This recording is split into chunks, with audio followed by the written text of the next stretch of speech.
Hello, my name's Stephen Grinnell from Energy Medicine, and welcome to today's podcast on tracking progress towards goals. In the previous podcast, we looked at goal setting and ways that you can do that with sort of partial completion and full completion. Today, I wanted to really look at how you track towards goals. Now, it might seem relatively easy, and in some contexts it is. So if you're trying to lose weight, for instance, and you want to lose a stone, obviously you can use weight as your measure. You start at one point, you instigate some sort of diet plan, whether it might be calories, it might be type of food, it might be portion size, it might be different meals at different times, it might be different foodstuffs. So anything can make a difference, and obviously as long as you're consistent, you would look then to track what impact that has on your body weight over a period of time. And obviously the idea being that you might lose 1 to 2 pounds a week, so that in 7 to 10 weeks you hit your ideal weight. Fantastic. That's brilliant in theory, but what people don't do is they don't track their progress. So they might track the weight, and if the weight's, for argument's sake, lost 4 pounds, what did you do differently to lose 4 pounds? Was it water related? Was it food related? Have you missed meals? Was it at the beginning, the first week? Did you lose 4 pounds every week? How did you feel? Did you feel quite exhilarated? All of those things are important to note and track down. So the key thing to look at is what to track. Now, the obvious thing to track against is I've set a goal, I want to be able to do this, whatever this is, and then I need to look at what do I need to do to be able to achieve that goal, and then track to see whether that's working. Now, the challenge comes in rehabilitation is that lots of people will come and see me, will work together and talk about what you want to be able to do. So if we use the example of walking, something simple, they might have a lower limb problem, a knee problem, a plantar fasciitis problem, and they're struggling with walking even short distances.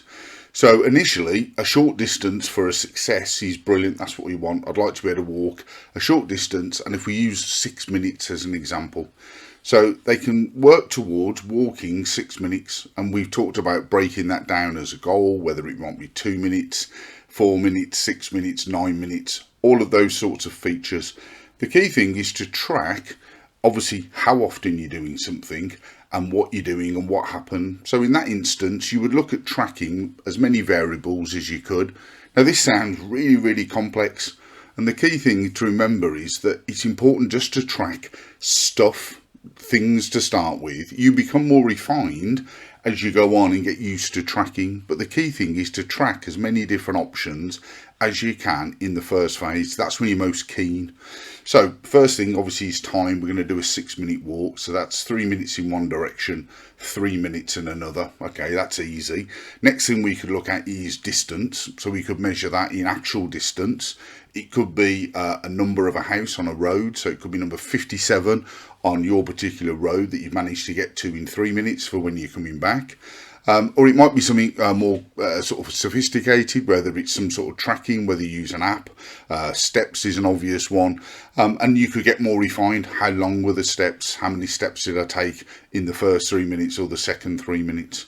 But initially, the key thing is obviously doing the activity. That's important. So if you did that every day over a week, over 7 days, you would expect to improve because you put the work in. Now, the key thing to remember is that what people do quite quickly is how to track it. Okay, so Monday I went, got up and I did a really good session. I went and did my 6 minutes, brilliant, and I did this many steps, great. And you might have an app and everything else that tracks that, which is brilliant and makes life a bit easier. Tuesday you do the same, Wednesday you do the same, Thursday you do the same. By the time you get to Thursday and Friday, things in that context probably have got significantly easier. And what you're not doing then is looking or reflecting on what you did the day before or the day before you did that.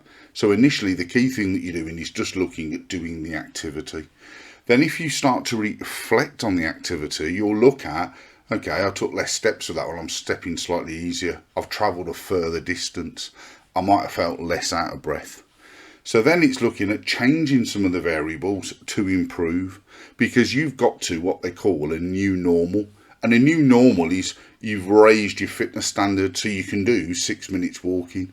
Now, I talk a lot about magnitude. So if you go from 6 minutes to 12 minutes, it's 100% improvement.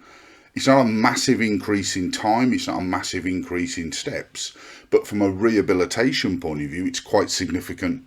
So you can track it and make notes. I've got something here I picked up from the shop. It's called a wellness journal.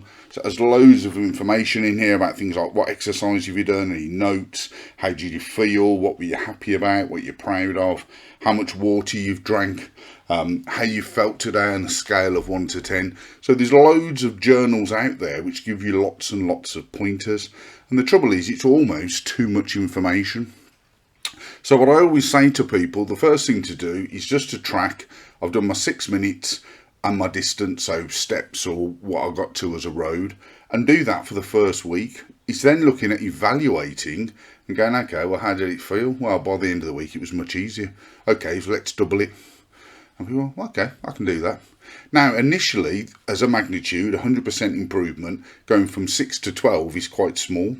And obviously, within that, for time-wise for people, it's 100% improvement, but the magnitude is one thing, but the actual time and distance is something else. The challenge comes when people go from 12 to 24 or from 24 to 48. So when you double in magnitude increases as you get fitter, get stronger, your foot, your knee, your hip, your back, everything's improving and you start to push yourself, that's when all the challenges kick in. Because everyone goes, I've got to a point, I've plateaued, I've stopped where I'm at, that's brilliant. Now, I will sit and speak to people, and I've mentioned this in a previous episode, what do you want to be able to do? I'd like to be able to do extended walking. So we haven't hit our goal till we've done extended walking, and we need to practice and build up for walking to be able to do extended walking. The problem is that people tend to do things in very short spaces, so myself included. So if you do a long walk, invariably you do that at the weekend, so you're doing it once a week. So it's important to think about, well, if I want to be able to walk for 3 hours, in the week, it would be really good if I could do an hour walk, or an hour walk, or 2 half-an-hour walks over 3 days, or splitting it down even more, where you do 15-minute walks and things like that, so that you're getting a level of repetition, so that your body gets used to doing regular movement, so that when you join it all together, you can do extended walking.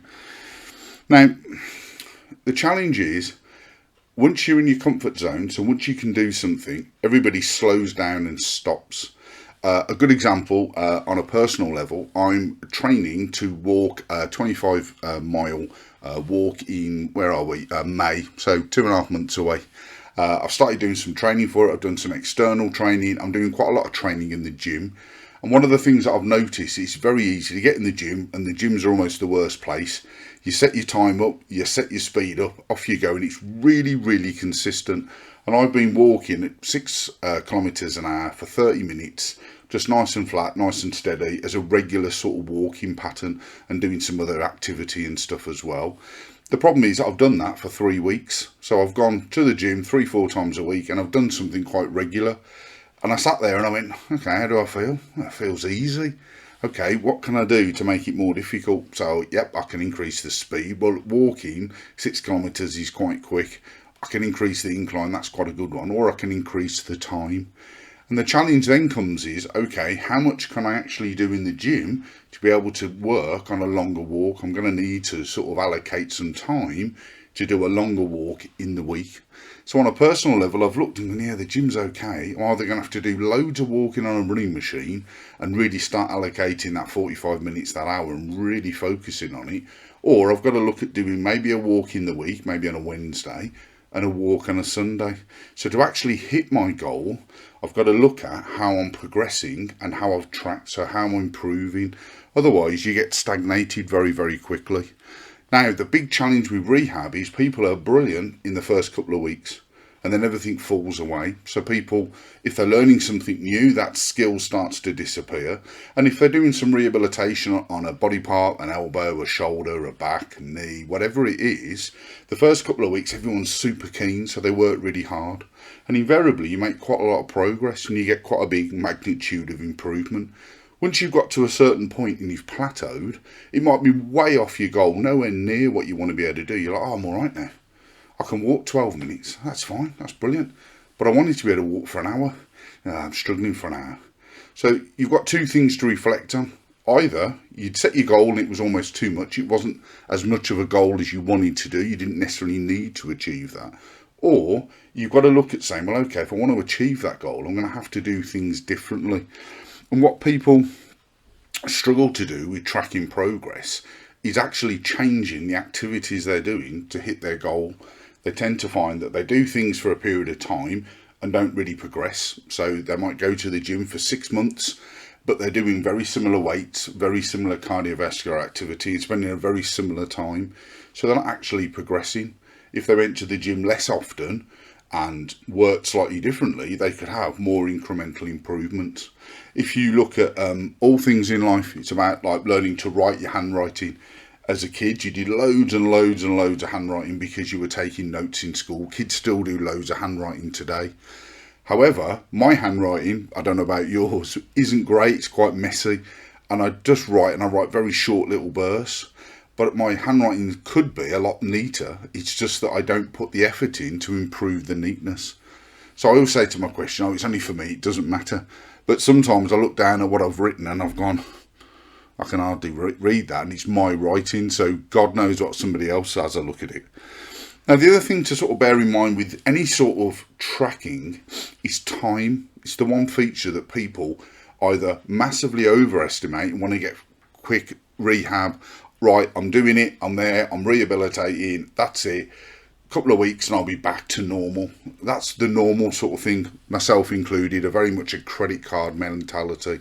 I want it now, let's move on, let's get it. But remember that time's a constant, so time is sort of structured 24 hours a day, 7 days a week, you've got 4 weeks in a month, blah, blah, blah, blah, blah. So within that, you need to think about, okay, I need more time to rehabilitate than I think, but I need less time to reach my goal. And it's thinking them in those sort of terms, because it's very easy to keep pushing goals away and not actually achieving them. And what tracking progress does is it makes you really look at, is that the right goal for me? Do I need to readjust it? Am I working hard enough? Am I not working hard enough? And most importantly, am I doing the right things? So tracking is really, really important and really undervalued and really underdone. The key takeaways from this are very much, whatever you're doing, write it down, make little notes. You can use just a normal book, you can use a fancy diary, you can use an app, but make sure you record what you do. After a week, look at what you've done. It works as a massive encouragement for moving forwards and moving forwards to the following week and going towards your goal. It also looks at, okay, I've done enough. Or have I done too much, depending on how you feel? So there's lots of variables you can look at. The first week will give you some data, some information. If you follow that through to the second week, the third week, the fourth week, things start to become more of a habit. If they become more of a habit, you're a lot quicker along towards your goal. And obviously that's where coaching or seeing a physio or a specialist or a practitioner like myself on a regular basis helps, because you've got like accountability and a check-in. But if you don't record it, you don't know what's happened. And that's something that it's taken me a long time to appreciate, because until you actually record something, look at what's happened, see if you improved or not improved. And that's in all aspects of life. You don't actually know how you're progressing. And then when you set a goal, you go, yeah, I'd really like this. How much do you want it? How much do you need it? People come to see me in a lot of pain. People come to see me where they've got different injuries and need quite a lot of rehabilitation. In doing that, they want to be able to get out of pain and be able to get to do normal stuff again. And work and normal activity is a major focus. Once they can do that, they almost stop. But there's so much more to what they really want to be able to do. And a lot of it is, right, I've tracked my progress, I worked really hard, I've done 2-3 weeks of this very small condensed thing, and then 6 weeks later, I don't feel like I've improved very much. But it's thinking about what you've done and what else you need to do to get better. Most people appreciate that, yes, you need to put a bit more focus in. Yes, you need to put a bit more effort in. Yes, you need to walk a little bit further, try a bit harder, more stairs, do things more often, maybe do things a couple of times a day. And it's getting into a habit of doing them makes those things easier. But the key thing to start it all is to write down or to make a note of all of your progress and everything that you've done towards that goal. And if you don't do that, you won't know what's working, what isn't working. Are you working in the right way towards your goal? So one of the things on a personal level I was doing a cycling session once a week in the gym. I quite like cycling. The weather's poor at the minute and it's dark and all the other pieces. So I was doing quite a long cycle. Now I'm training to do walking. So while cycling's helping me cardiovascularly, it's not helping my walking. So I've sort of gone, need to do a long walk instead. But it's just evaluating that and looking. And even then you look and think, oh, well, I could do this differently. How is this helping me towards my goal? You get caught sidetracked. I'm a shiny thing person. So, oh yeah, I'll do a bit of this or a bit of something else. But to stay on track, you need to track what you've done. The more you track something, the more then you can look at what habits you either need to overlay or change or improve or modify. And all of those things help with tracking. When you look at how you do things on a regular basis, we'll be looking at habits in the future, but also then where you are towards your goal. I hope this has been helpful. I've rambled on a little bit, as sometimes I do, but the key thing, write stuff down, look at it, evaluate it. Is it towards your goal? If you do that, believe me, the differences will be quite profound.